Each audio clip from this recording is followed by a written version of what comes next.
Yeah. So your favorite animals are pigs, and Yeah. then now that you've gotten rid of the goats, what is the animal that you can't stand? All of them to a certain extent.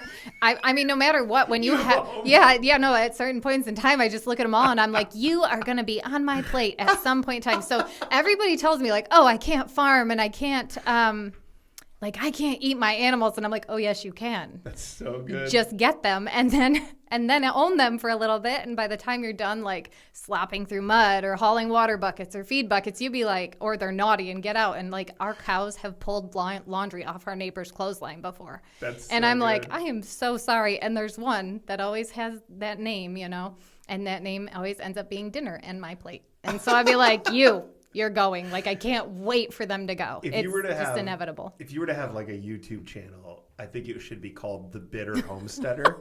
Like, I hate it, but I love it so much.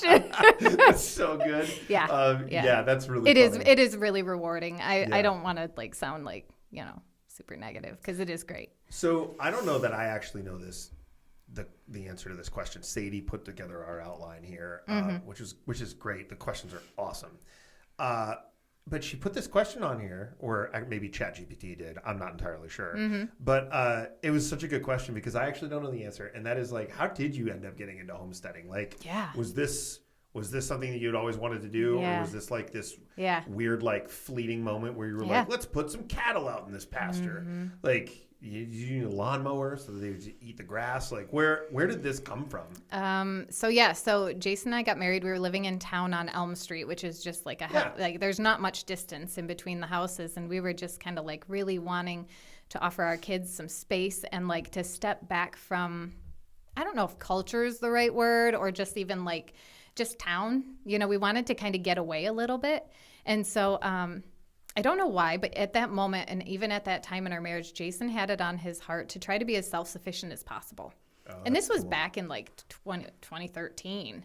And so we started trying to buy a house. We got this great house. And the thing about us at that moment, and we did it on accident, is that like it just came to us in so many different ways, all these animals. We got chickens, we got goats, we got ducks.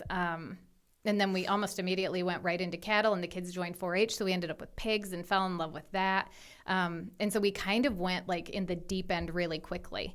For us, it was kind of great because we were strengthening our spiritual walk like big time at that point in time. And so stepping away from the life that we had and kind of getting engulfed in kind of what we called our land of milk and honey. Like it was just bountiful blessings at every corner of that place. And so, nurturing God's creation and all these things, it was just so filling for us. So once we got started, we were just kind of hooked, and we were just like, this fits and this works, and really paid off in COVID.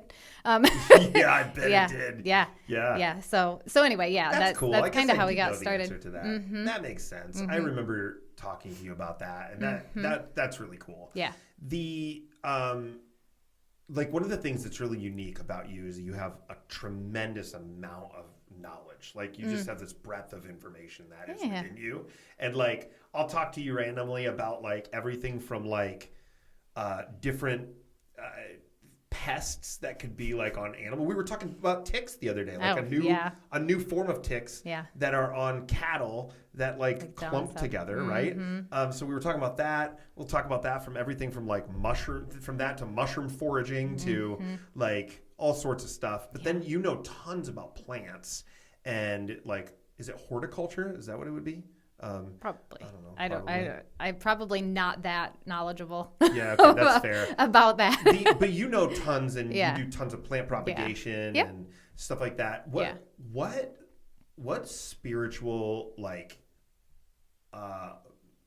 awakenings have you had from like homesteading? Because you also lead our homesteading group here at the church. Yeah. I mean, there's 60, 70 people on a Facebook group that you lead. Yeah. And you do all sorts of teachings and trainings and classes and stuff. Like what are you learning spiritually about homesteading? Yeah.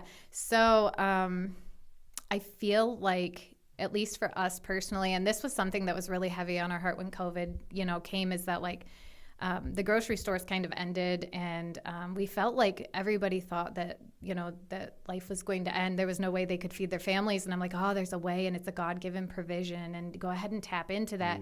And there's something about getting your hands in the dirt, and literally that helps curb depression and all these things. And I feel like being able to provide for yourself and your family off the ground, and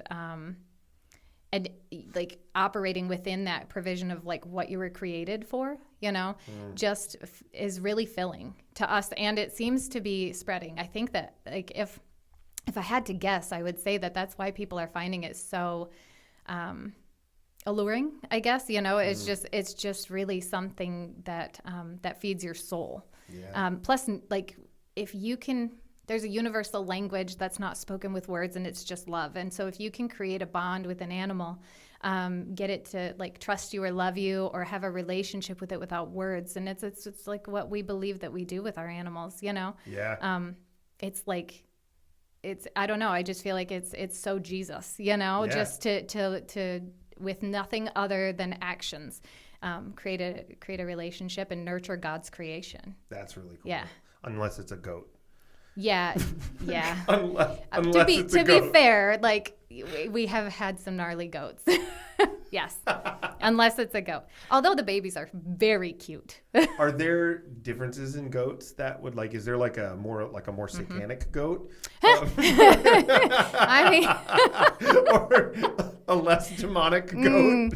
No, they're all equally naughty. Ironically, pigs in the Old Testament True. are the things that were unclean. Although there's one that's like not a goats. split hoof. But There's one that's not a split hoof. I think it's called a mule foot. a mule foot. Yeah, it's like a single hoofed. It doesn't have a Weird. split. That's crazy. Yeah. That's cool. So the Jewish people could eat that? I mean, if maybe I don't really know enough about it to know. Yeah. Yeah. That's amazing. Yeah.